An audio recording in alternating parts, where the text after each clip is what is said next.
ये मत भूली जीजा कि ई लक्ष्मी के रउआ एगो अनाथ आश्रम से ले आइल बानी। ई लक्ष्मी राउर खून ना ह, ना जाने ओकरा देह में केकर खून। ये बात राम बाबू के पता चल जाई ता आपन बेटा के रिश्ता लक्ष्मी से कब्बो ना।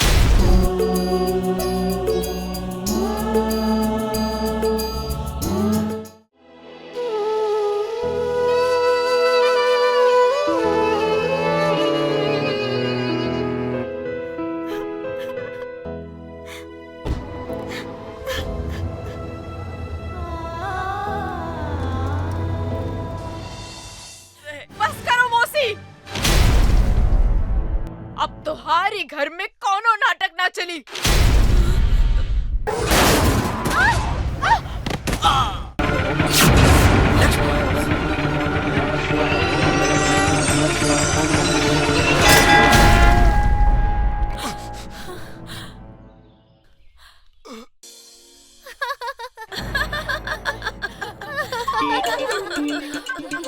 अरे ओ बबुआ, तोहरा के घायल करे वाली कबही के निकल गई आ तू ओकर सपना देखत बाड़ा। अरे कुछ ना भइल बस जरा चक्कर आ गई। सब ठीक बा। चक्कर में पड़ गई। हाँ। टक्कर तो जबरदस्त रहल और लड़कियां तो दिल पे चोट करके चल गई।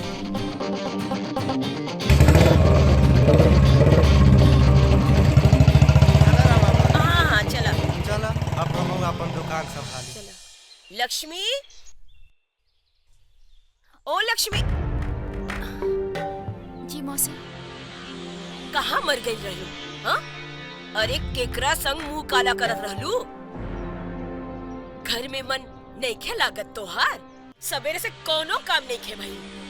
हाँ? दीदी, एक कप चाय मिली? अरे जाके रसोई में देख, सब बर्तन जूठन पड़ल बा और ई महारानी राम जाने कहाँ गुल खिलावत रहली हो गई लाउड स्पीकर चालू। चला हो मन, बाहरे चाय नाश्ता हो। सुन लेलू?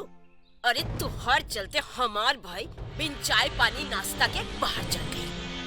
अब खड़े खड़े मुंह का देखत बाड़ू। रसोई के सारा काम के करी? तुहार बाप।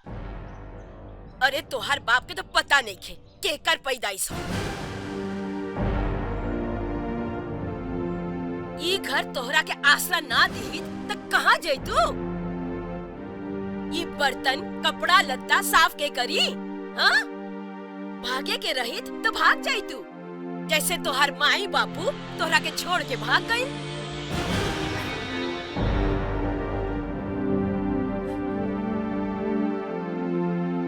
राम जाने कौन से जन्म के पाप हमरा बहन पे सवार रही जो तोहरा के घर में ले आई। का भइल मौसी? काहे इतना चिल्लात बाड़ू? दीदी तो हमरा साथे गइल रहली। और का दीदी घर के सारे काम का ठेका ले ले बाड़ी का? बित्ते भर की बंदरिया। हाँ? हमरा के सिखाई कि हमरा के का करे के चाहिए और का नहीं। हाँ? तोहरे मर्जी से घर चले का? काहे चिल्लाता रू मंगला? कोनो लाज शर्म बाकी ना? ई जवान लड़की से जुबान लड़ाओ तारू, बाहर तकले बोली सुनाता तहार। देखो ना बाबूजी, दीदी हमरा साथे बाहर का चल गईली। ई मौसी तो पूरा घर सर पे उठा ले ले बाड़ी। कोनो बात ना राधा, अपना से बड़ लोग के साथे जबान ना लड़ावे की चाहिए। इनकर कहला में ही अपन भलाई बढ़ुए।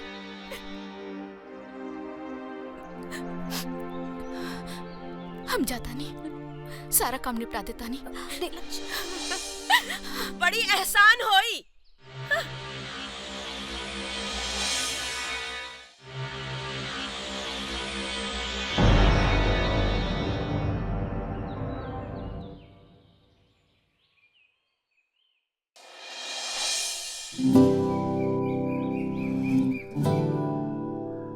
का हो मुनीम जी, का लगा था?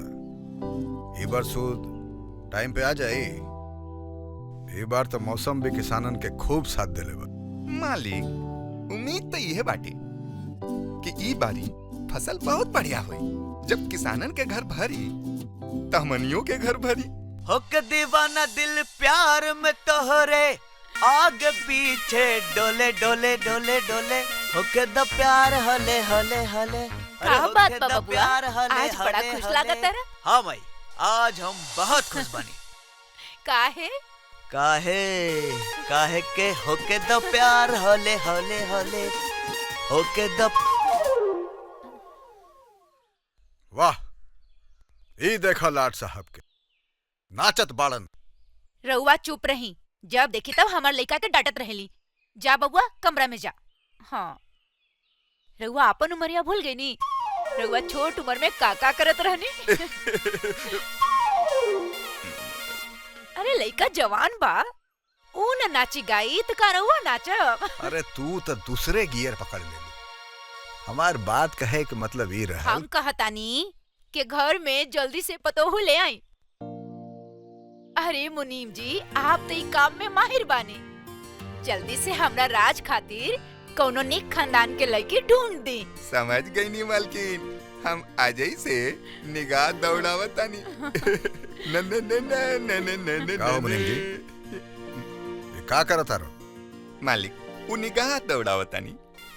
जौन काम हम कहले बानी पहले वो कर। जी मालिक। आइल बात समझ में? आ गई। वाह दीदी, खाना खा के तो मजा आ गई। साचो तोहार हाथ में तो जादू बा। बस बस, ज्यादा तारीफ मत करा, न तो फूल के गुब्बारा हो जाई। दीदी अरे बाबूजी। अरे तू रहे दा बिटिया, जा जाके तू दोनों आराम करा। मैं हम कर देता नहीं। लक्ष्मी बिटिया, राधा बिटिया, तुम लोग अपना कमरा में जा बेटा। ठीक बा, चला दीदी आवा।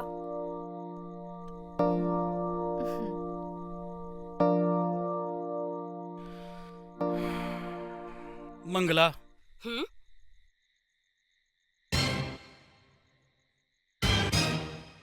एक बात कान खोल के सुन ला। हमरा नजर में लक्ष्मी और राधा में कोनो अंतर नहीं है, और घर के सारा काम की जिम्मेवारी सिर्फ लक्ष्मी के ऊपर डाल दिहल, ई ठीक नहीं है। हम तो बस ई घर के भलाई चाहत बानी, पर एक बात कान खोल के सुन लो जीजा, कि दोसर के खून कभू आपन ना होला।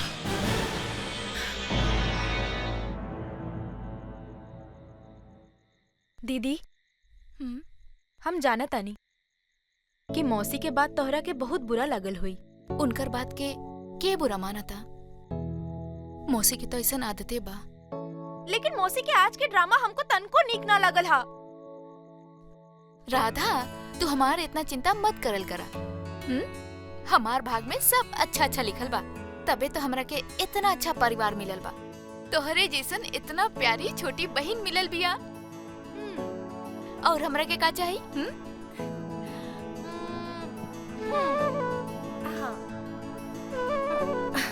हम बताई तोहरा के का चाही?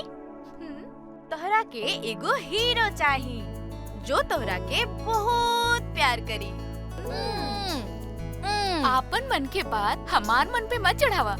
हीरो के इंतजार तोहरा के बा, हमरा के ना। का दीदी, हम तोहरा से सुंदर बानी का? और अगर हम तोहरा से सुंदर रहती तो लइकन के लाइन ना लग जाई। तू भी ना दीदी, हमरे बात हमरे पे डाल देलू। जाओ, हम तोहरा से बात ना करो। अच्छा बाबा, सॉरी। चला अब सूत जाइल जाए, बहुत हो गइल मस्ती मजाक। बहुते देर हो गइल बा और सवेरे जल्दी उठे के भी बा, है ना? हाँ चला चला जल्दी कर। चला।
लागता ये हमार सपना रहे।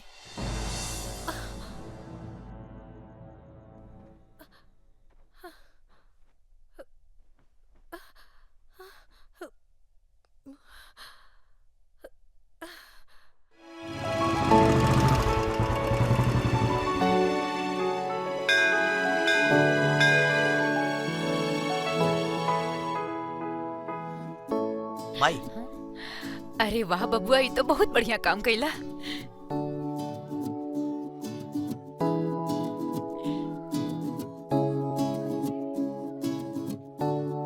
का विजय? हाँ भाई, बा? और भाई कैसा है? बबुआ चला भगवान से आशीर्वाद ले ला। ना माई तू ही जा, हमरा ई पूजा पाठ में कोनो इंटरेस्ट नहीं। काहे हो? चला आशीर्वाद ले ला। तू ही हमरा खातिर आशीर्वाद ले ली। हाँ हाँ अच्छा काल बा। एकरा के तो पूजा पाठ में कोनो ध्यान ही नहीं के। प्रणाम चाची। खुश रहा बबुआ। मैयो आइल बाड़ी? हाँ आयल बड़ी। अच्छा अरे संभल के बुढ़िया माई, संभल के, आराम से आराम से। हो गई पूजा? हाँ बेटा। तो दो हमके प्रसाद। अरे रखा ई ला। और आशीर्वाद। तोहर मनोकामना पूर्ण हो। हाँ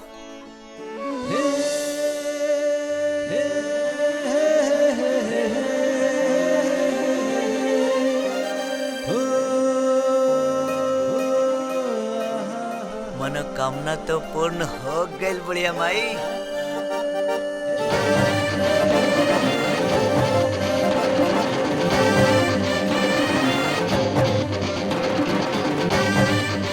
अरे बिटुआ हमार पैसा बाद में दे चाचा, अभी जल्दी में पानी। अरे बबुआ तू कहाँ जाता रहा? माई हम पूजा करे नहीं हो। हाँ? तू तो कहला कि तोरा पूजा में कौनो इंटरेस्ट नहीं खे। ना माई हमरा पूजा में इंटरेस्ट बा। हाँ? पूजा में बहुत इंटरेस्ट बा। जा फूल चढ़ा दा, आशीर्वाद ले ली। हाँ, हाँ।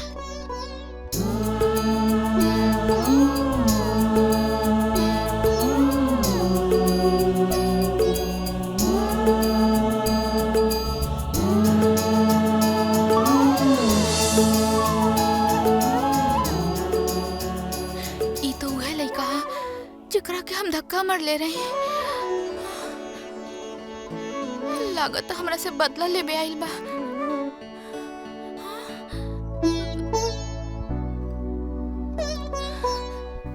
ऐसे ही हमरा के देखत रहबू तो तोहरो हमरा से प्यार हो जाई।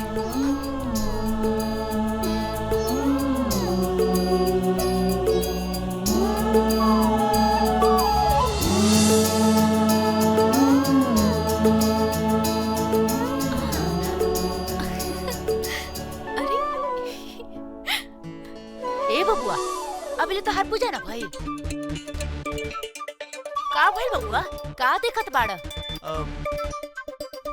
माई चढ़ावा, हाथ चढ़ावा। हाँ हाँ हाँ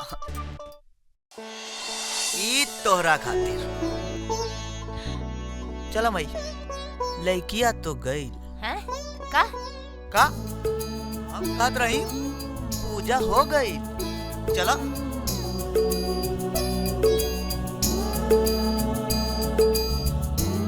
खुश रहा। चला। तोहरा के नाम आई, हम भगवान के प्रणाम करत रही। हट बदमाश कहीं के। बदमाश कहीं। ई गुरु महाराज आ गइलन राहु के साथे।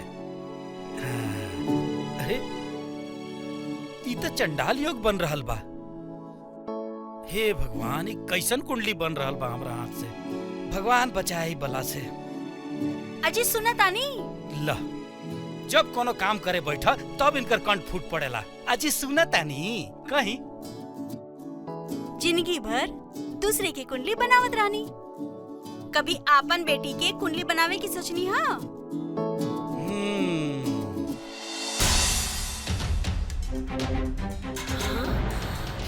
अयो दादा, अभी तक कोनो काम नहीं खे भइल।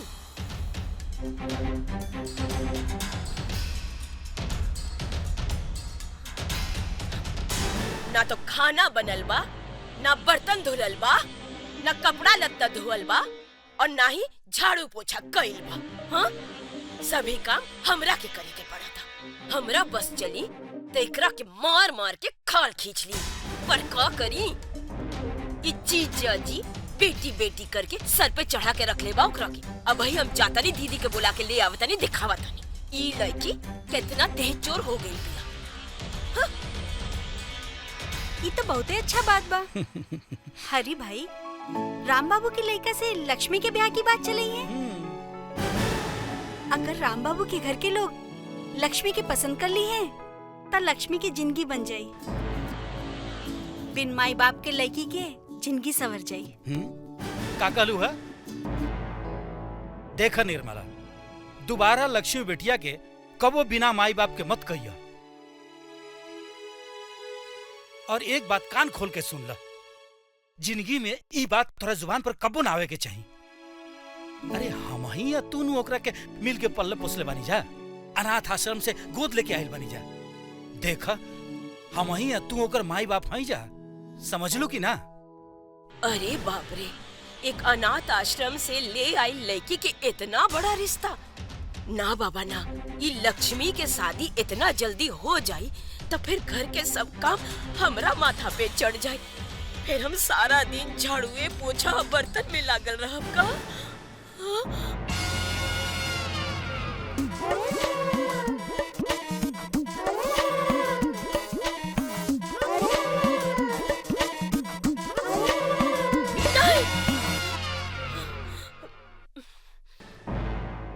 कबो न होके देव, हमरा के कुछ करे के पड़ी। का राधा के बिया रात से? ई तू का कह रहल बाड़ू? हम तो लक्ष्मी के बिया के बारे में सोचत रहली। ई कैसे हो सकेला? काहे ना हो सकेला? लक्ष्मी के तो केहू पसंद कर ली, पर राधा के का होई? हमनिए के कुछ करे के पड़ी। लेकिन जीजाजी और दीदी ये बात मनी है? ये सब बात तू हमरा पे छोड़ दा। जैसे जैसे हम कहब वैसे ही तोहरा के करे के पड़ी। हाँ, और असंभव के संभव करे मंगला के अच्छा से आवेला, तोहरा के टांग अड़ावे के जरूरत नहीं की। बस तू देखत जा कि ई मंगला का करी, जैसे सांप भी मर जाए और लाठी भी न टूटी।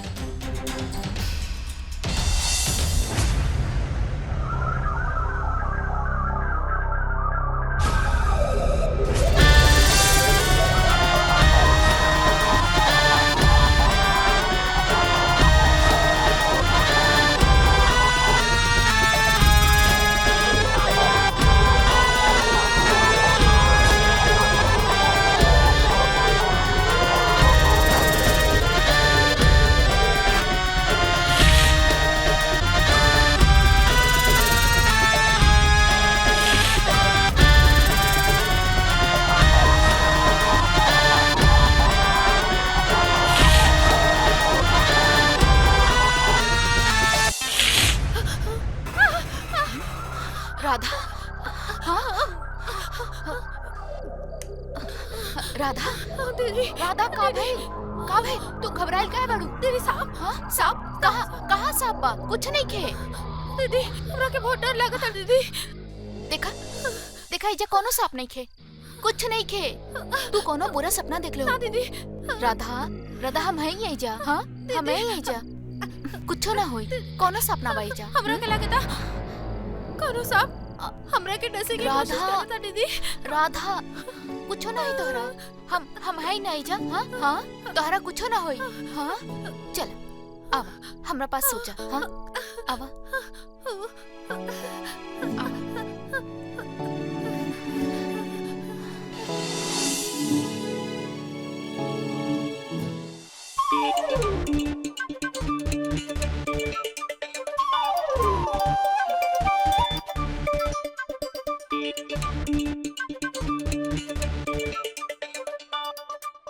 कब से इंतजार कर रहल बानी, अब तक ना आईली।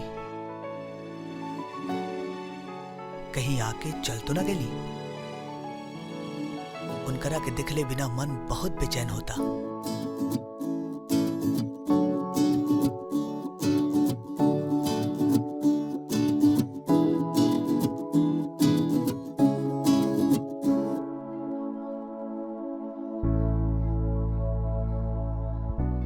भोलेनाथ जी, हम आपके दरबार में पहले कभी ना आए, पर का करी, मामला ही ऐसा बा। अरे रवा के तो सब पता बा, उनकरा के दिखले बिना हमार मन बहुत बेचैन होता। हम उनका के बहुत प्यार करीला। अच्छा, हमरा पे एक गो कृपा करी, बस हमरा के ये बता दी कि वो हमरा से प्यार करेली कि ना, बस इतना बता दी। हाँ भोलेनाथ, इतना बता दी, प्लीज प्लीज।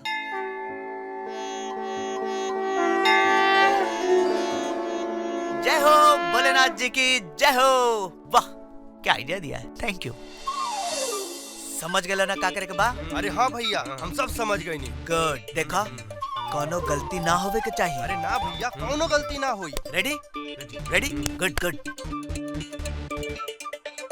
आ गई आ गई आ गई आ गई। शुरू शुरू शुरू शुरू। ओ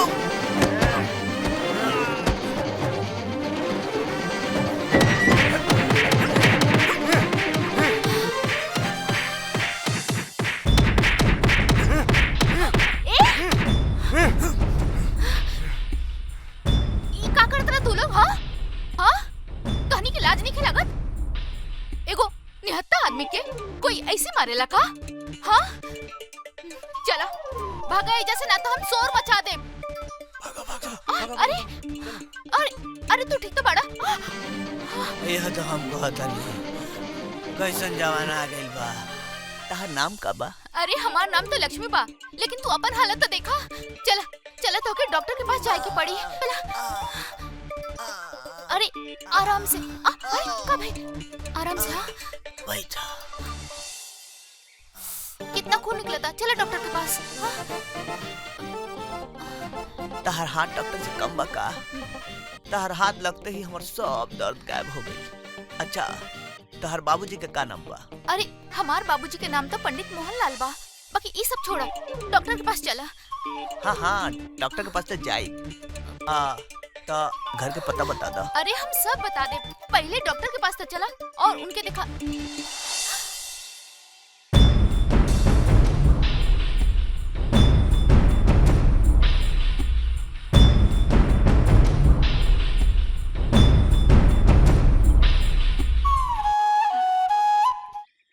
अरे भैया, तुहार तो काम हो गई, अब चला हमार फटाक से पैसा दो।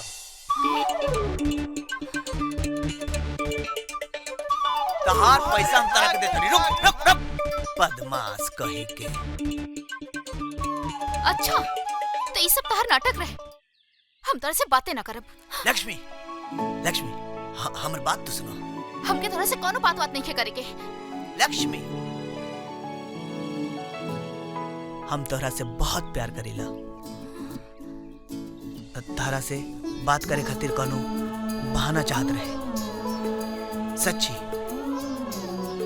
और हम कोई ऐसा ना ऐसा लड़का नहीं की। राम बाबू के इकलौता बेटा है, और प्यार में ये सब तो चलेला लक्ष्मी, है ना?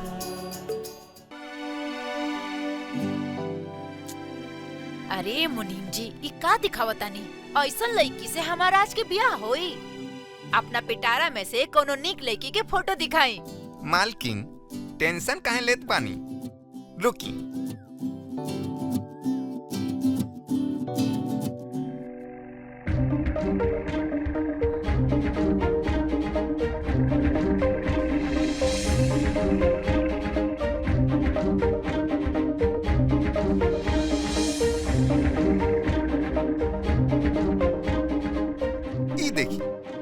एकदम खरा सोना, पंडित मोहनलाल जी के बेटी। मालकिन, ये हमार भगनी है, एकदम पढ़ाई लिखाई घर के काम काज करे में निपुण बानी। अच्छा, तोहर बाबूजी के का नाम बा? अरे हमार बाबूजी के नाम तो पंडित मोहनलाल बा। राज बाबू के साथे एकर जोड़ी बहुते जमी।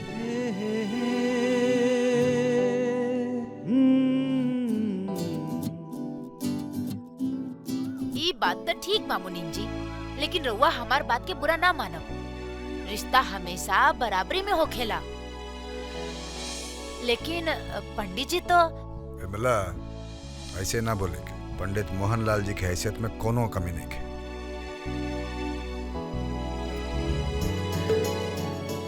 लड़की तो ठीक है भी है।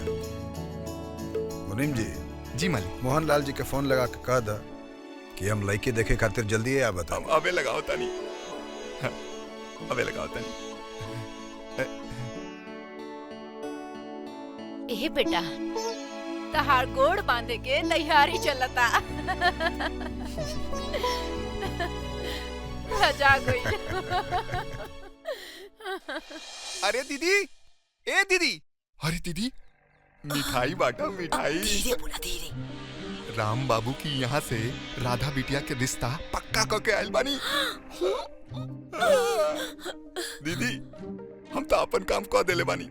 अब दीदी और जीजा जी के मनावे के जिम्मा तोहार बा। चिंता मत करा। सीधा उंगली से अगर घी ना निकली ना तो उंगली टेढ़ा करे हमरा आवेला।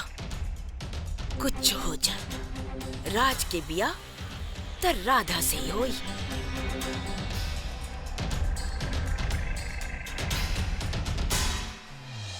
निर्मला, अबही से राधा के कुछो कहला के जरूरत नहीं खे कि लड़का वाला देखे आवता। कहा ना लक्ष्मी के बता दी। और ई तो बिल्कुल न बताइहा कि राम बाबू के परिवार आ रहल बा। ऊ कहा ना कौन के नजर लग जाई। लेकिन दीदी, इतना ठीक बात नहीं खे कि बड़ बेटी के घर में बिठा के छोट बेटी के ब्याह कर दी। कर ही के पड़ी निर्मला। वो कहा ना कि राम बाबू के परिवार में आपन राधा बिटिया बहुत सुखी रही। लेकिन दीदी, लेकिन वेकिन कुछ ना। जैसे जैसे हम कहतानी वैसे वैसे ही तू करिया बस। आपन हरी भाई राम बाबू के यहाँ आपन बेटी के ब्याह के बात कर ले बाड़न। हाँ भाई, हाँ जानता नहीं। वो कल ही देखे आवत बाड़न। देखा निर्मला, हाँ। एक बात के ध्यान रखिए, राम बाबू के परिवार के खातिरदारी में कोनो कमी ना होके के चाहिए। वैसे भी हमार लक्ष्मी बिटिया बड़ी भाग्यशाली बिया। याद बा निर्मला, जब हम ओकरा के अनाथ आश्रम से लेके आईनी तब राधा बिटिया के जन्म भई। हमरा बिजनेस में दिन दुना रात चौगुना बढ़ंती भई। देख लिया, जब हमार लक्ष्मी बिटिया राम बाबू के परिवार में पतोह बन के जाई नु तो उनहु के घर भर जाई।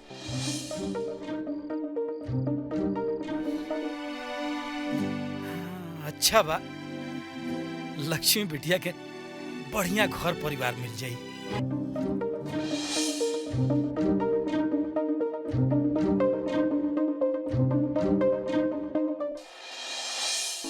आई आई मालिक। जीजा जी, राम बाबू। प्रणाम प्रणाम। प्रणाम मोहनलाल जी। आई आई बटिया आई।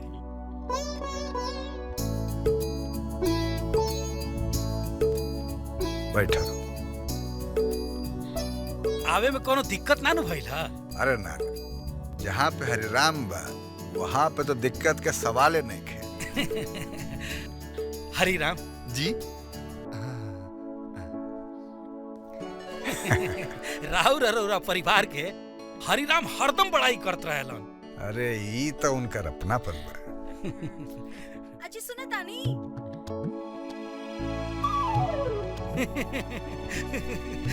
जब हम कोनो काम शुरू करी लेनु तो यही लेखन आवाज आवेला, अजी सुना तानी। अजी हर घर के तो यही हाल बा। रोलन बैठी, हम तनी सुन के आवत तानी। हाँ। पानी ली मालिक। बैठा है।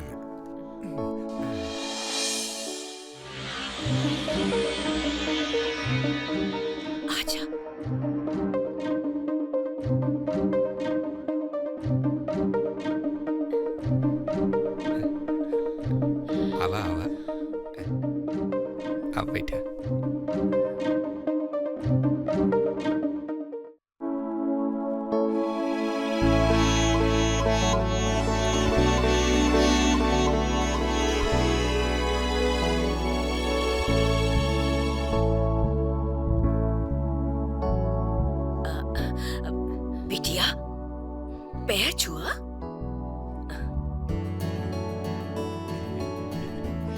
अरे खुश रहा बिटिया, खुश रहा।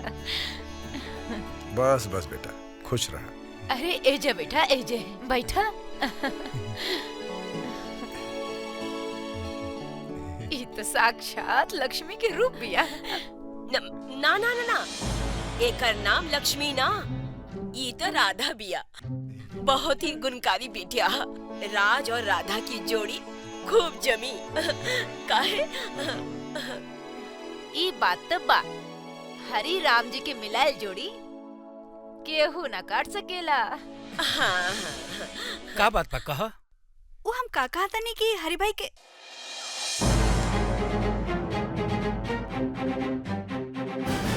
अरे लक्ष्मी बिटिया, हाँ?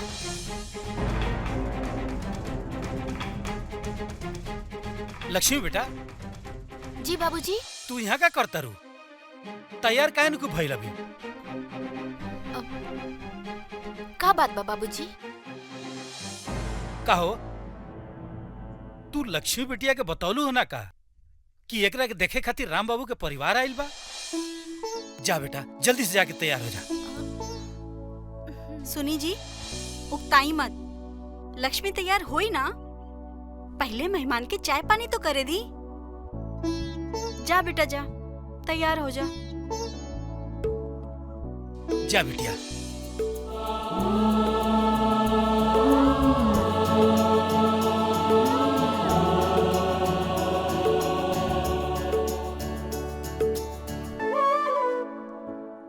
राधा बिटिया हमरा के पसंद बिया। कहा जी, रहुआ का कहता नहीं? तहरा के पसंद त हमरो के पसंद।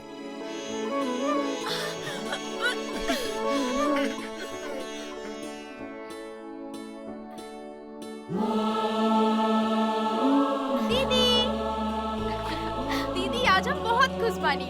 का भेल राधा? पहले ई बतावा तू कहाँ रहलू हा? अच्छा ई सब छोड़, तू जाना ताड़ू राज के माई बाबूजी हमरा के देखे आयल रहलन। हाँ, और उ लोग हमरा के पसंद कर लीले बाड़न।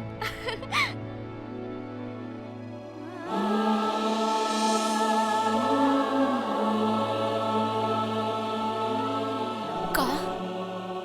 हाँ, और इमे चौके वाला कौन सा बात बा?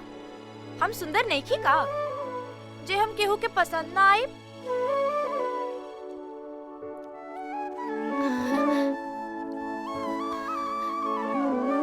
ना राधा, तू तो बहुत सुंदर बाड़ू। लेकिन आपन दीदी से कम।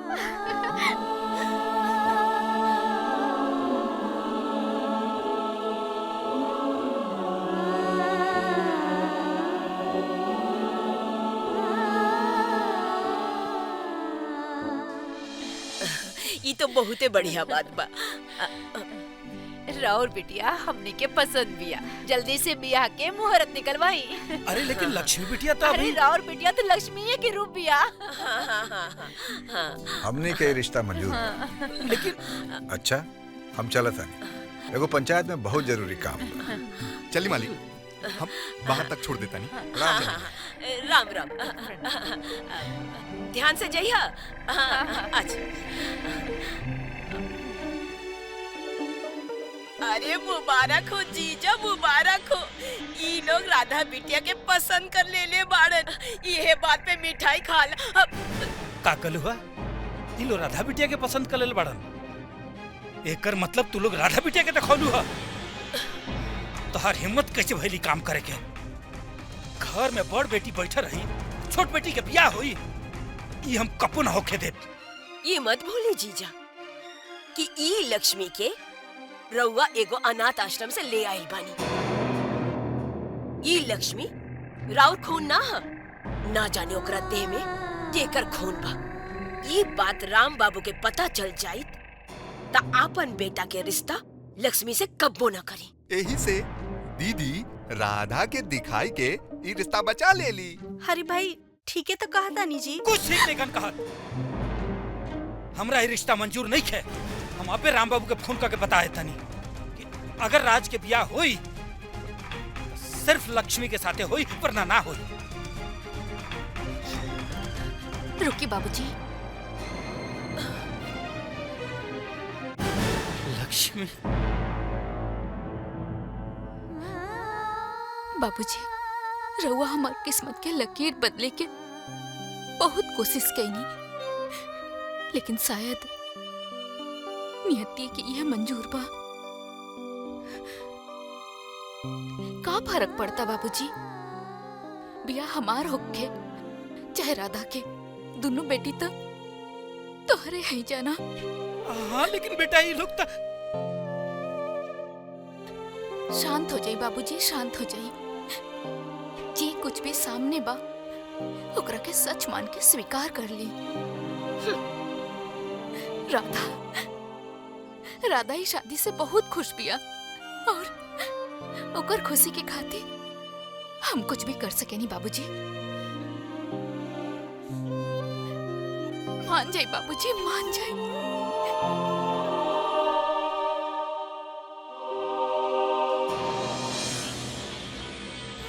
का कहत बड़ माई? हमार शादी राधा से ये कब्बो ना हो सकेला। काहे ना हो सकेला? राधा में कोनो खोट बा का? ये बात नहीं खे। का बात बा? हाँ बोला। हम दरअसल हम लक्ष्मी से प्यार करीला। हमार ब्याह होई तो लक्ष्मी से होई। हम लक्ष्मी के वचन दिले बनी। और हमार जवान के कोनो कीमत नहीं खे। हाँ कान खोल के सुन ला बेटा, अगर तुहार ब्याह होई तो सिर्फ राधा से। हमार इज्जत के बात पा। पर बाबूजी हमार प्यार के सवाल बा। अच्छा तो तुहार प्यार के खातिर हम अपन इज्जत दांव पे ना लगाइब ना। लेकिन बाबूजी बस अभी बात पे और बहस ना होई। हम मोहनलाल जी के जबान देले बानी और हमार जबान ब्रह्मा के लकीर बा, जे कौनो कीमत पे ना मिट सकेला।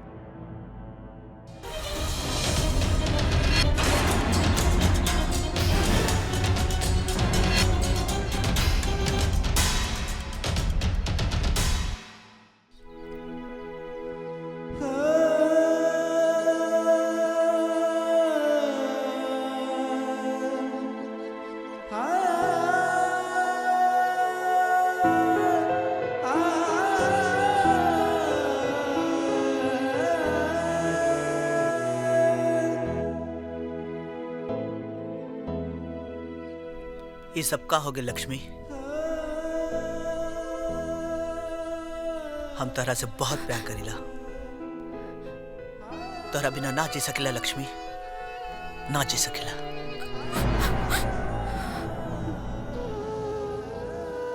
प्यार तो हम तोहरा से बहुत करे नी राज।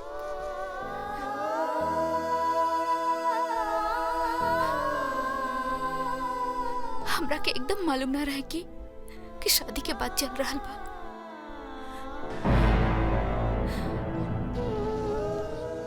जवन हो गए ओकरा के सत्य मान के स्वीकार कर ली जा।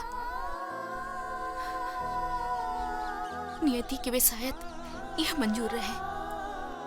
तू हमरा के भूल जा राज। तोहरा बिना हम अपनी जिंदगी सोच भी नहीं कर सकत लक्ष्मी। अब अहियों कुछ होने के बिगड़ल बा। हम दोनों घर छोड़ के चुपचाप ब्याह कर लेतनी और बाद में जे होई से देखल जाई। हाँ लक्ष्मी। ई ना हो सकेला। काहे ना हो सकेला? तोरा के हमरा पे भरोसा नहीं खे? भरोसा की बात नहीं खे राज। तू का जाना तरा कि ई परिवार के हमरा ऊपर कितना एहसान बा। तू ही सोचा राज, अगर ये लोग हमरा के गोद ना ले रहतन तो आज तो आज हम न जाने कौन हालत में रहती। राज, अगर हम अपना स्वार्थ खातिर तोहरा साथे भाग के बियाह कर लेता नी तो हमार जैसन अनाथ बच्चा के ऊपर से सबके भरोसा उठ जाई राज। फिर कोई भी अनाथ बच्चा के गोद ना ली। हम अपन प्यार के भीख मांगत नहीं तरह से, हमरा के भूल जा।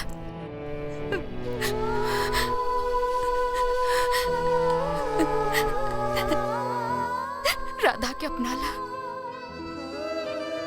कितना आसानी से कह दे लो, पर ये दिल के कैसे मनाई बोला। तारा पास तो अपन परिवार के एहसान के बहाना बा, और हमरा पास कौन बहाना नहीं के।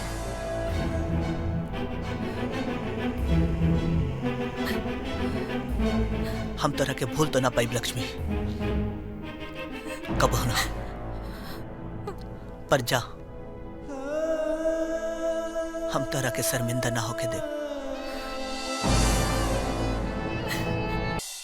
मालकिन जी, ये नया डिजाइन आया हुआ है, ये आपकी बेटी के लिए बहुत अच्छा लगेगा। ये देखा दीदी। अरे बाप रे, ये तो बहुत सुंदर बा। दिखावा बहुत बढ़िया बा। हाँ, ये तो बड़ा सुंदर लगता। पहन के देखी। हाँ हाँ, देखा देखा। अरे वाह। हाँ हाँ हाँ। एकदम बढ़िया, बहुत बढ़िया। दीदी,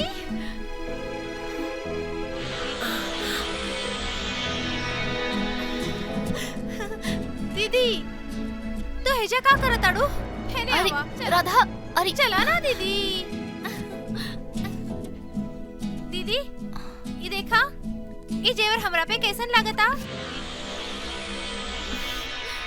बहुत सुंदर बा राधा। है ना? राधा, हाँ मौसी। है न्यावा। हाँ।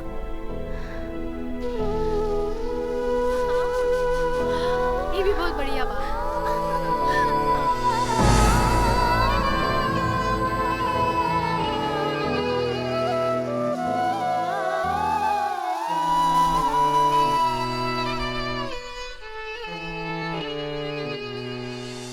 देखा लोग, सजावट में कोनो कमी ना होके के चाहिए। हाँ। अच्छा, सबके घरे कार्ड बटा गेल बानू। हाँ हाँ, तो सबके बोल द कि बरियाती चले के तैयारी कर। जा लोग। चलो भाई, हमार तो सारा काम हो गई, अब तो बरियाती जाए के तैयारी करवा बा।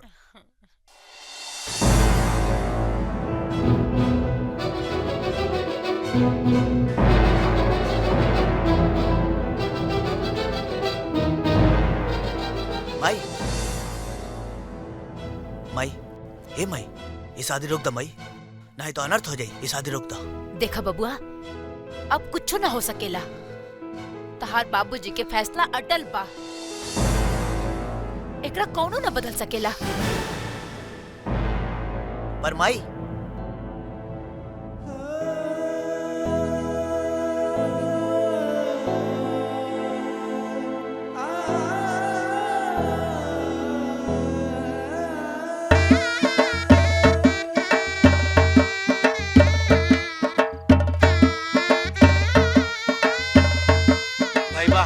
माने के पड़ी। मोहनलाल जी अपना छोटी बिटिया राधा के शादी बड़ी धूमधाम से करला, लेकिन एक बात समझ में ना आई, अपन बड़ी बिटिया लक्ष्मी के शादी पहले ना करके छोटी बिटिया राधा के काहे करला ना? ये तो रोवा ठीक कहत बानी, ये उनके परिवार का अंदरूनी मामला बा, हमका का करी को। दूल्हा दुल्हन के आशीर्वाद दे के आके ना। अरे सुना तनी, राधा बिटिया के विदाई का समय हो गइल बा, चली जा।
राधा,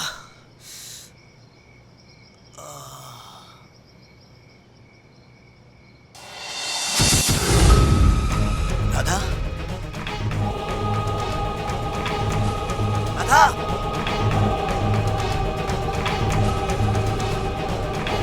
शंकर, शंकर, शंकर, शंकर, राधा,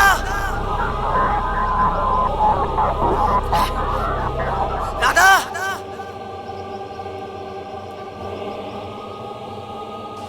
राधा।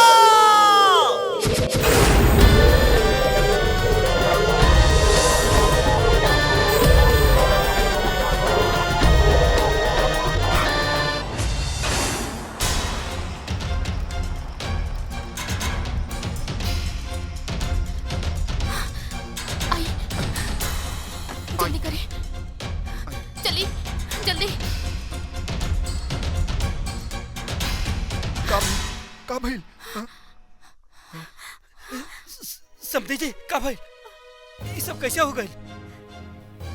हाँ बताई ना, हमार बिटिया कहाँ बिया? काबिल बताई ना। देखिए, आप लोग शांत हो जाइए।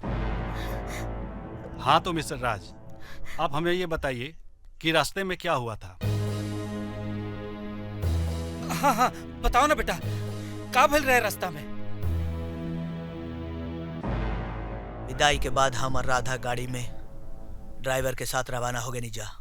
थोड़े दूर तक ड्राइवर गाड़ी ठीक चलावत रहे, लेकिन थोड़े देर बाद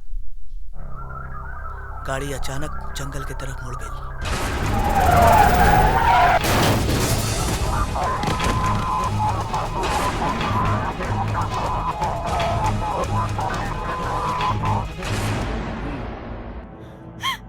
इंस्पेक्टर साहब, जल्दी से हमारी बिटिया की ढूंढ दी। शांत हो जाइए। ठीक है, हम अभी पुलिस की टीम को वहां भेजकर चप्पा चप्पा छान मारेंगे और राधा को ढूंढ निकालेंगे। आप सब लोग घर जाइए।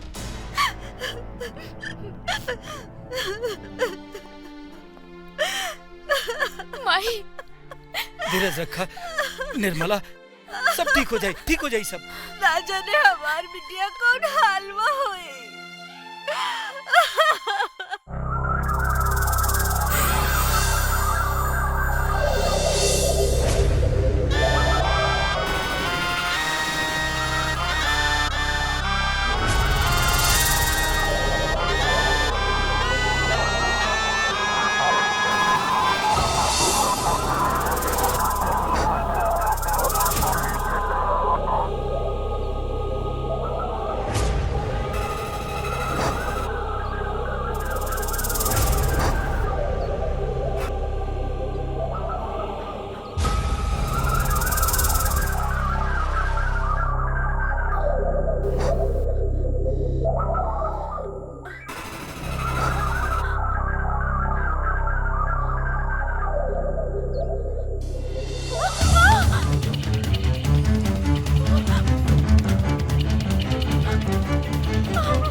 हम यहाँ कैसे आए नहीं? तो के हम इजा ले निहा।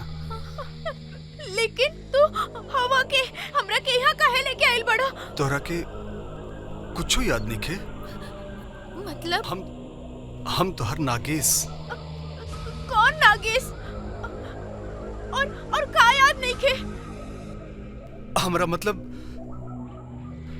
हम तोहर नागेश्वर और तू हमार नागेश्वरी हो। हम नागेश्वरी? ई का नागेश नागेश्वरी के डट लगैले बाड़ा? तोहरे जानकारी खातिर हम बता दी कि हम पंडित मोहन लाल जी के बेटी राधा है। तो तू अपनी बकवास बंद करा और हमरा के जाए दो। ई बकवास नहीं खे। ई हमार और तोहर पिछला जन्म के प्रेम और साथ था। हम कैसे यकीन दिलाई तो के? लो, तू खुदे देख लो।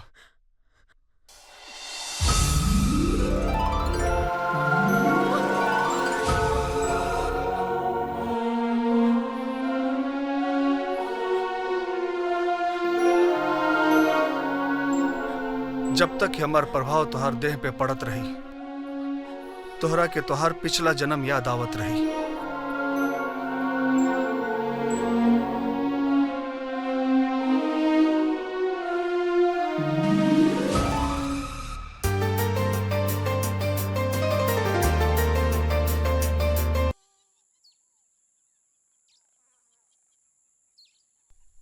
अब तो तोहके बुझा गेल हो कि तोहार पिछला जन्म का रहे। तू हमार प्यार हो नागेश्वरी, हमनी के प्रेम अमर बा। ओह दिन नेवला से लड़ाई में तोहर मौत हो गई और तू हमरा से बिछड़ गेलू। फिर तोहर जन्म मनुष्य जाति में भइल। पर देखा, आज भी तोहर प्यार के इंतजार में हम जिंदा बानी। कई बार चाहनी कि तोहरा के अपन पिछला जिंदगी के बाद अपन प्रेम सब याद दिला दी, तोहरा के हम अपन दुनिया में वापस ले चली। पर तोहरा के देख के ही हम खुश रहनी। जब तोहर ब्याह राज से भइल तो हमार सबर के बांध एकदम टूट गई। तब हम गाड़ी के एक्सीडेंट करा देनी, काहे कि हम जीते जी तोहरा के केहू के और के साथ ना देख सकीला।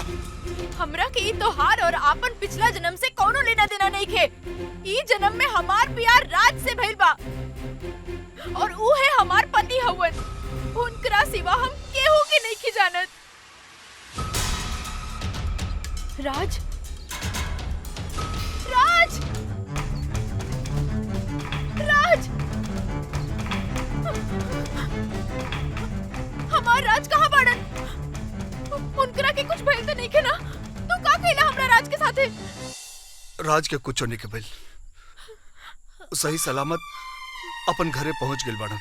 नागेश्वरी, वो तोहार पति ना, हम तोहार पति है। अब हमनी के केहू अलग नहीं कर सकत। आओ आओ, चली जा हमनी के अपन दुनिया में, जहां जन्मों से साथ रहनी जा। हम राज के बानी और राज के ही रहब।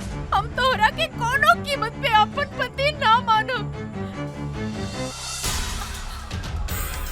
हम इच्छाधारी नाग हई, हम अपन इच्छा शक्ति से कुछ कर सकतानी। हमार मर्जी के बिना तू एजा से कतहू नहीं जा सकत। और एक बात समझ लियो, तू अगर हमार ना होकबू तो हम अपन जीते जी तोहरा के केहू के ना होके दे। कहूं से कुछ खबर ना आ रहल बा। दरोगा बाबू कुछ बतैलन का? मन में का अरमान सजवले रहनी, बहू के अइला से बेटी की कमी पूरा हो जाए। लेकिन भगवान जाने कि कर नजर लाग गई। तो धीरज धरा, सब ठीक हो जाए। मिस्टर राम बाबू। इंस्पेक्टर साहब, राधा बिटिया के कुछ पता चलल कि ना? हमारी पुलिस टीम पूरे एरिया की तहकीकात कर चुकी है, लेकिन राधा का कुछ पता नहीं चला। उस घनघोर जंगल में बहुत ही खतरनाक जंगली जानवर रहते हैं। हो सकता है किसी जानवर ने राधा को खा लिया हो, इसलिए उसकी बॉडी तक नहीं मिली। ना इंस्पेक्टर साहब, ना, ऐसा ना हो सकेला। ऐसा कुछ ना हो सकेला। मोहनलाल जी के का जवाब दे? राधा बिटिया घर में कदम रखे से पहले ही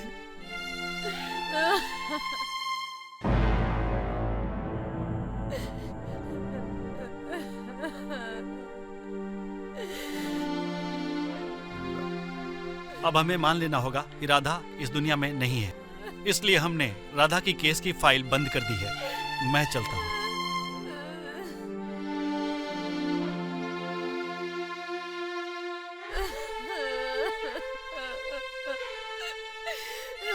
हमने के अब पंडित जी के खबर कर देवे के चाहिए।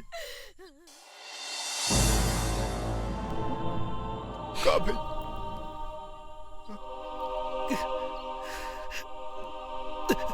बताई ना का भाई?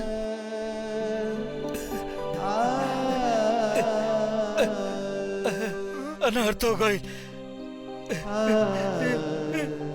कैसे अनर्थ हो गई? का भेल बाबूजी? राधा के कोनो खबर आइल बा का? राधा लौट के ना आई। ये बात मान लेवे के पड़ी, ये सच बा। बेटा, राधा भी दुनिया में नहीं थी।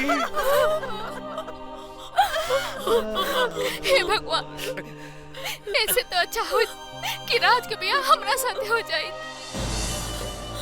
राधा के जगह हम गुम हो जाती, तो कम से कम राधा तो बच जाई ना। ये लक्ष्मी ठीक कहत बारी। अगर ये राधा के जगह हुई तो कम से कम अपन इकलौती बिटिया तो बच जाई। मनोज, बात मुंह से निकाला तारू, अब यो तार करिया ठंडा लिखेगा। अपना करिया जवान पर लगाम था। इस सब का धलता हार ना जाने हमरे लक्ष्मी बिटिया से कौना जन्म के दुश्मनी बाए कर, जब देखा तब पीछे पड़ा रह ले। जा यहाँ से, उठ उठ। शैतान कहीं का। जीजा जी, इस समय नहीं खे एक दूसरे के कोसे के।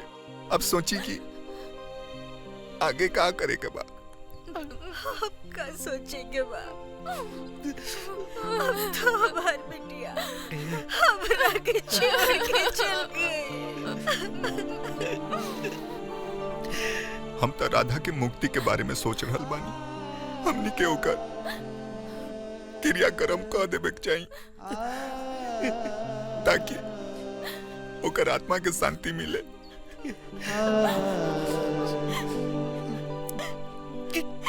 लक्ष्मी बिटिया, जा राधा के पुरान कपड़ा इकट्ठा कर, ताकि ओके अंतिम संस्कार कर दिया जाए। बाकी के 12वीं और 13वीं राम बाबू के घरे हो जाए।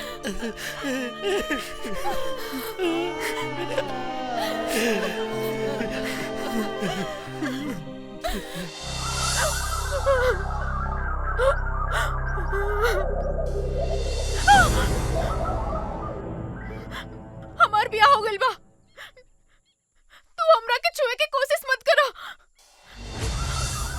हमार पति और हमार माई बाबूजी हमार राह देखत हुई है। हमार पति बहुत परेशान हुई है, हमरा के ढूंढे खातिर ना जाने कहां कहां भटकत हुई है।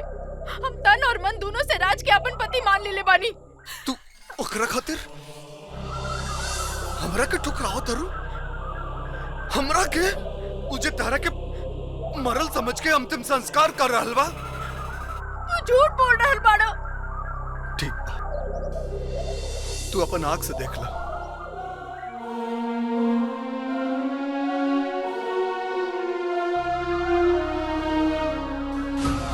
अनादि निधनो देव शंख चक्र गदाधर अक्षय पुंडरीकाक्ष प्रेत मोक्ष प्रदो भव पितृवंशे मृताये च मातृवंशे तथैव च पुरुषशूर बंधूना ये चान्ये बांधवा स्मृता ये मे कुले लुप्तपिंडा पुत्रद्वारा विवर्जिता क्रियालोपगताये च जातन्ध्यापंगवस्थता विरूपा आमगर्भश्च ज्ञाता ज्ञाता कुले मम तेभ्यो जलं मया दत्तु अक्षयमुपतिष्ठताम् ये बांधवा ये अन्य जन्मानि बांधवा ते सर्वे तृप्तिमायान्तु मया दत्तेन वारिना।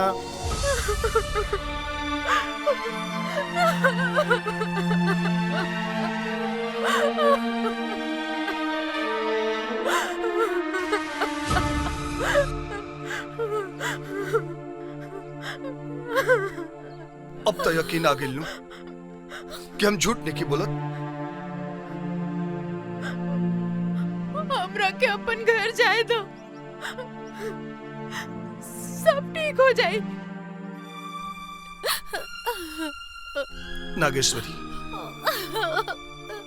जौन होके के रहे वो हो गई। अब भूल जा तू ओकरा के और अपन परिवार के। हमरा साथे चलो, हमार दुनिया में आओ चलो। दूर रहो हमरे से। तुम्हारी मनोकामना कबो पूरा ना हुई। तो ठीक बा, राज खातिर तू हमरा के ठुकावत बाड़ू नु, हमरा के नु मार डालम उ राज के, खत्म कर दे।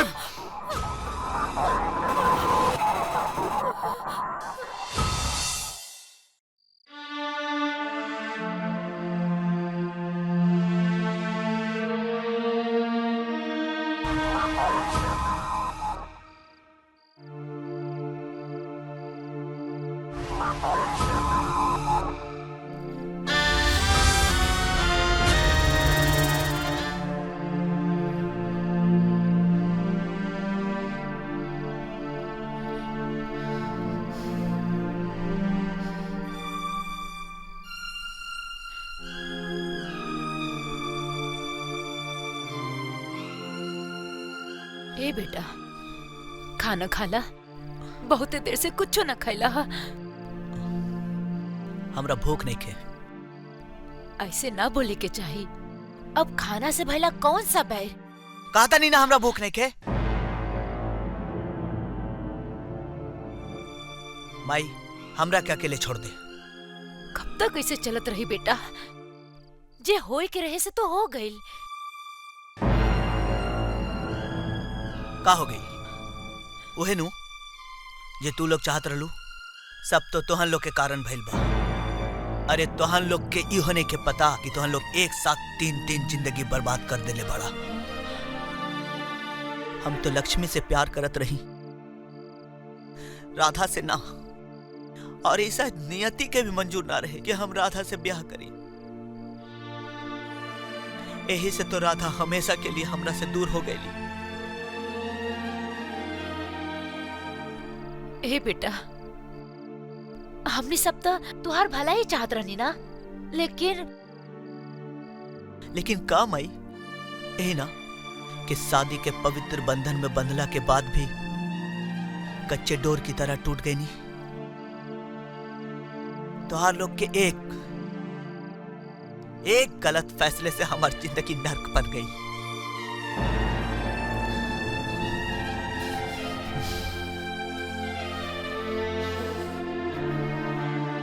हमनी के तई न जानत रहनी कि ये सब हो जाए। सब जानत रहनी बाबूजी, सब जानत रहनी। तहनी सब लोग के मन में ठंडक पड़ गई ना। राधा तो अभी दुनिया में नहीं थी और लक्ष्मी की भी जिंदगी बर्बाद हो गई। सब खत्म हो गई।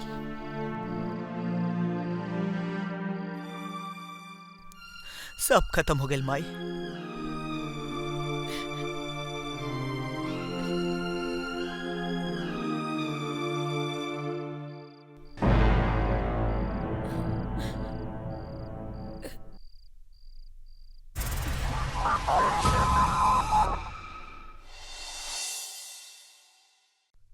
जीजा जी, राम बाबू, आई।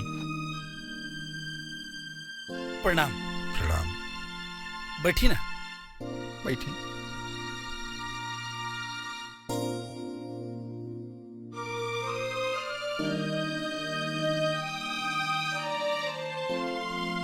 रउआ तकलीफ उठौला का जरूरत रहल? हरिराम से कह देती, हम रउआ यहाँ आ जेती।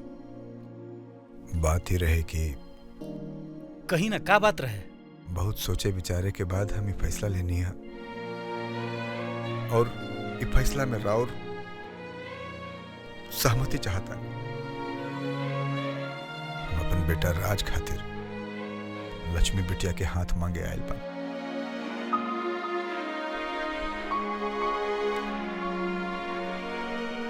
अचानक की बात रहुआ दिमाग में कैसे आइला? मोहनलाल जी, अब हमरा से अपन बेटा की हालत देखल नहीं खे जात। राधा बिटिया ते हमनी के छोड़ के पहले चल गए। ओकरा तो चाह कर भी हम सब वापस नहीं खिला सका। पर राज राज के तो पूरा जिंदगी पड़ल बा। राज के अब केवल लक्ष्मी संभाल सकेल और ये खातिर बहुत ही आस लेकर हम रउआ के पास आयल बानी और हमरा पूरा उम्मीद बा कि फैसला में राउर सहमति हुई। इमे सोचे के का बात बा जीजा जी, ये तो बहुत ही अच्छा फैसला बा। समझी जी, इ तो हमहू चाहत रहनी कि लक्ष्मी बिटिया के बियाह राज के संगे होखो, लेकिन नियति के ही मंजूर ना रहे। यही से राधा बिटिया के बियाह राज के संगे हो गई। अब हम का कहीं, रउलोनी जौन उचित समझी हुए ठीक बा। रउआ हमार मान रख ले। अब शर्मिंदा मत करी, अब ए से बढ़िया फैसला और का हो सकेला।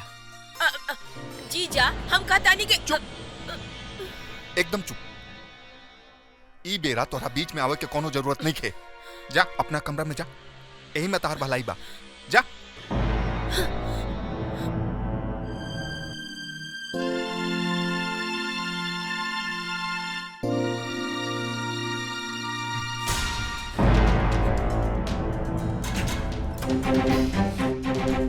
तोहार दिमाग खराब हो गइल बा का?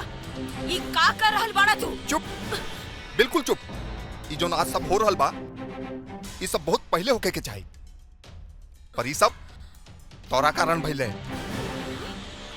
राज के ई हालत के जिम्मेदार तू हो और राधा के मौत के जिम्मेदार भी तू ही बाड़ू।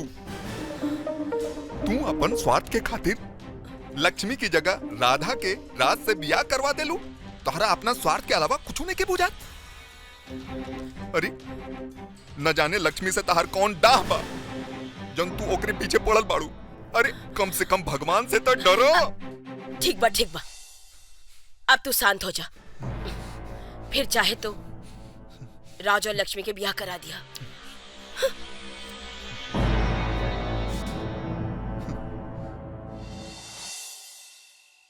काजी समधे जी मान गइलन? हाँ विमला, हमारे एगो गलती के कारण ये घर के खुशी छिना गई। हम राज के बाप हैं, हमरो करेजा में अपन बेटा के खातिर दर्द बा। हम राज के खातिर मोहनलाल जी से हाथ जोड़ के लक्ष्मी बिटिया के हाथ मांग ले,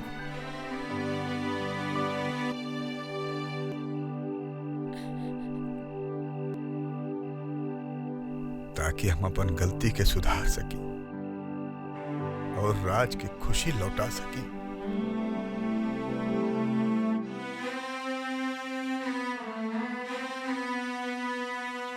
बाबूजी,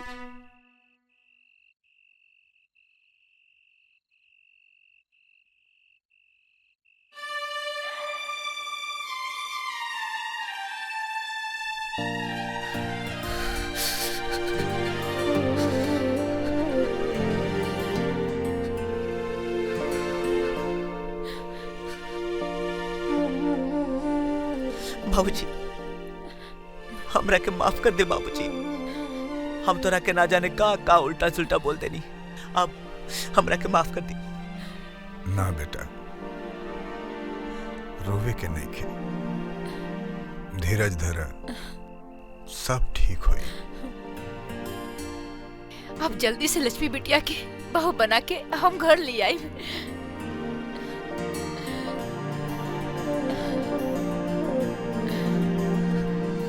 हाँ जी, ठीक है कहता नहीं। हाँ माई,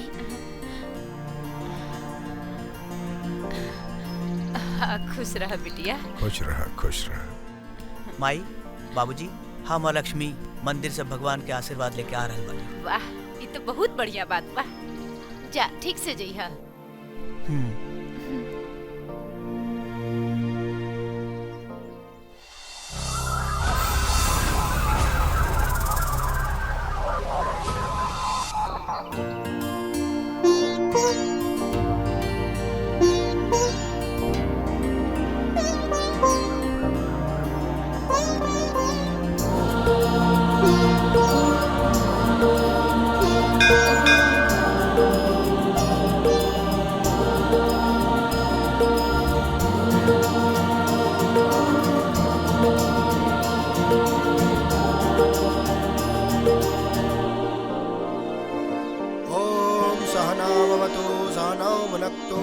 वीर्यं करवावहै तेजस्विनावधीतमस्तु मा द्विद्विषावहै ओम शांति शांति शांति।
राधा, तू जिंदा हो? राधा तू जिंदा हो? तू कहाँ गायब हो गई रहलू? हाँ, ताके पता है तोहरा ना रहे से एजे काका हो गई। बुझाता रहल बा दीदी,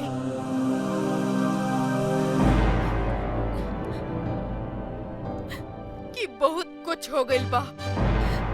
राधा, माई बाबूजी तोहके देखिए ना तो एकदम खुश हो जाइए।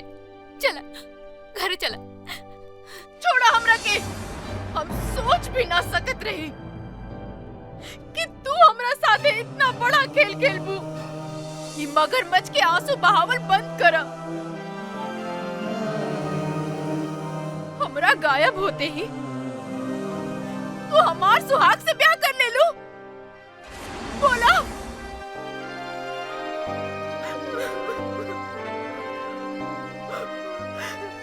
इतना बड़ा धोखा। राधा, ये तू का नाप सना बोल रहल बाड़ू? हम सच कहत बानी दीदी। हमार माई बाबूजी तोहरा पे एहसान करके तोहरा के एक नया जिंदगी देलन, और तू ओकरा बदले में हमार पति से ब्याह कर ले लू। तोहार हिम्मत कैसे भइल? मौसी ठीक है कहत रहली कि दूसरा के खून अपन कभी ना होला, कभी ना। बस करा राधा, बस करा। बहुत बोल ले लो। ये तो लक्ष्मी बाड़ी के तो हर बात के बर्दाश्त कर रहा बाड़ी। अगर दूसर कोई रही तो तारा कुछ पता नहीं खे। दरअसल लक्ष्मी हमरा से प्यार करेली। हम हूँ लक्ष्मी से प्यार करेला। हमर माई बाबूजी लक्ष्मी के देखे खातिर तहर घर गईलन, लेकिन पता ना कैसे तहरा से हमर शादी पक्का कर देवल गई। लक्ष्मी धोखेबाज ना है, ये तो अपन प्यार के कुर्बानी देके तहरा खुशी के खातिर हमरा से दूर हो गई। और तू इनकरा के धोखेबाज कर रहल बाड़ू। अगर ये बात सच बा तो माई, बाबूजी और मौसी सबके जवाब देवे के पड़ी।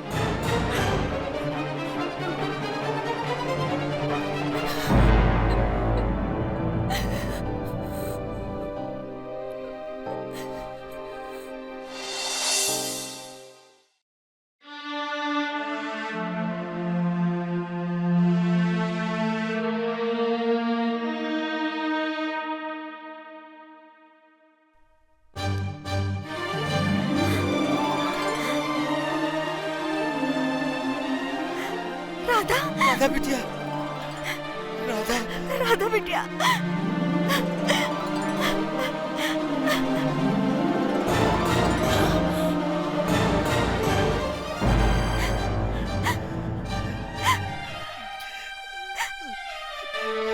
राधा बिटिया, तू जिंदा बाड़ू। ये कहाँ हो गल तोहार? कहाँ रहलू बिटिया? हाँ बिटिया, हम सबके रो रो के बुरा हाल हो गई रहे। बस करो मौसी,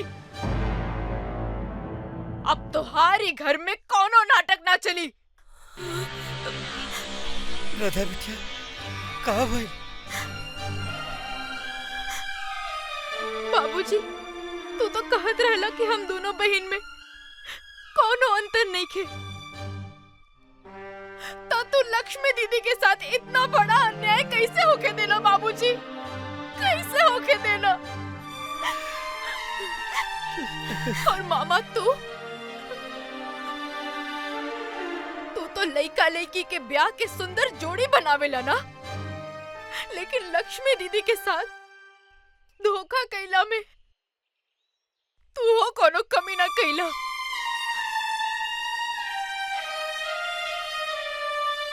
और माई, तू हो ही जाने की कोशिश ना कैलू कि लक्ष्मी दीदी के मन में का बा। बेटा, हमरा हमार गलती के एहसास बा। ना माई, सबसे बड़ा गलती तो हमार रहल, जे वो दिन हम मौसी के बाद में आके रात से ब्याह करे खातिर हाँ कर देनी। का बात बा मौसी? बिटिया, हाँ, ये फोटो देखा। ये तो बहुत स्मार्ट और हैंडसम लड़का बा। लेकिन मौसी, तू हमरा के ये फोटो काहे दिखावत बाड़ू? ये लड़का से तोहार बाबूजी लक्ष्मी के ब्याह पक्का करत बाड़न। अरे वाह, ये तो बहुत बढ़िया बात बा। ना बिटिया, ये बहुत बढ़िया बात ना है। अगर ई लड़का के साथ लक्ष्मी के ब्याह हो जाए तो ई लड़का 1 हफ्ता के भीतर मर जाए।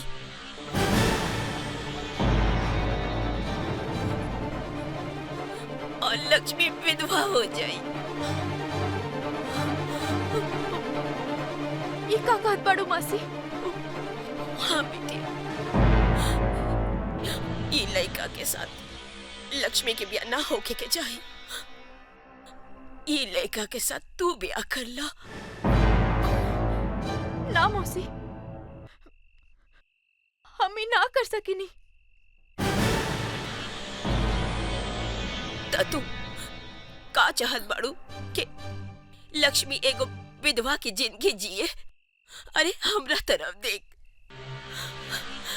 ब्याह के 1 हफ्ता के भीतर हमार पति चल गईल और तब से लेकर अब तक पहाड़ जैसे जिंदगी बिता रहल बानी।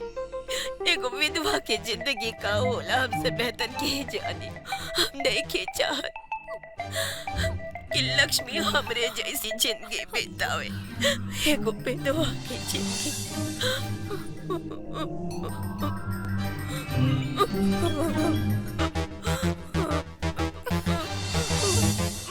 ना मौसी,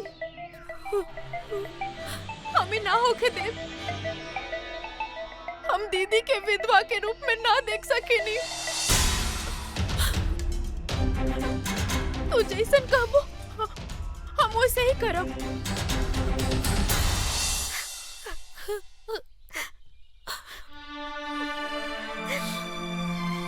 मंगला, अरे तू अपना स्वार्थ खातिर हमरा बिटिया की जिंदगी बर्बाद कर देलू।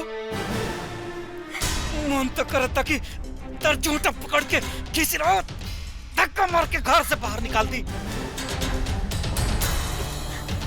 दूर जो हमारी नजर के सामने से। शांत रही जी।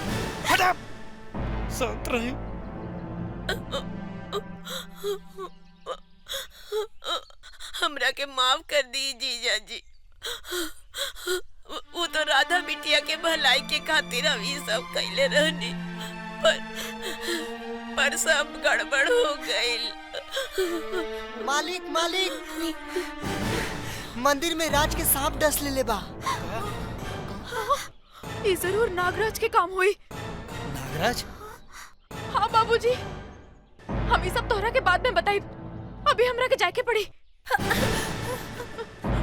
बंसी, ई बतावा ई सब कैसे भइल?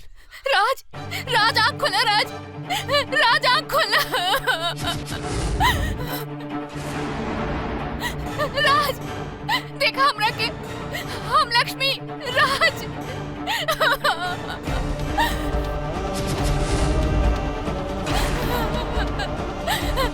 अरे केहू बा हमार मदद करे खातिर। राज, राज,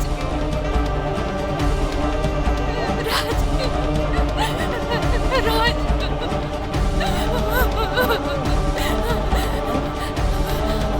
राज।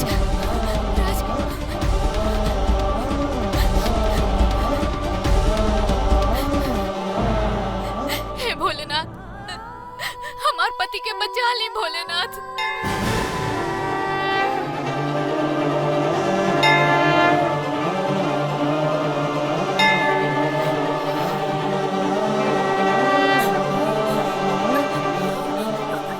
दीदी, राधा, राधा, राधा, राज के सांप काट ले बा। राज के कुछ ना होई दीदी, हम उनकरा के कुछ ना होखे दे।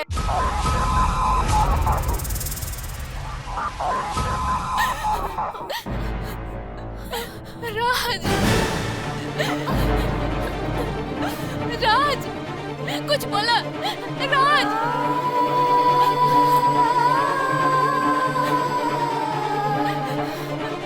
राज कुछ बोला ना, उठा ना राज, उठा।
तू ठीक तो पड़ा ना?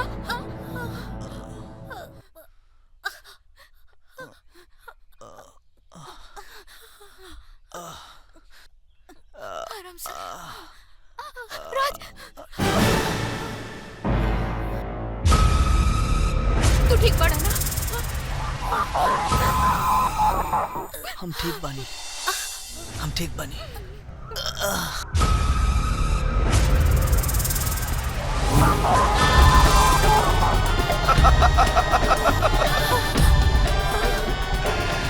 वाह राधा वाह, राज के तो तू बचा लेना, लेकिन अब हमार जहर के असर तोहरा पर हो गई।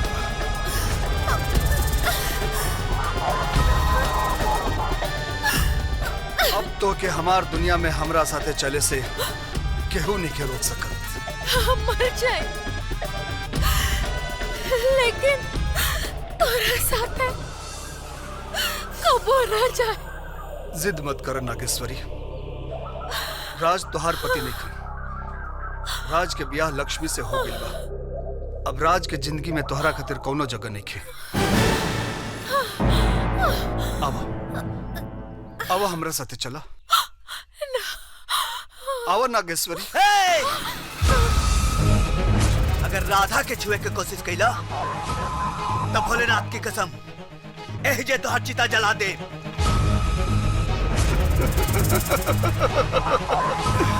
राज, तोहरा से हमार कोनो दुश्मनी नहीं है,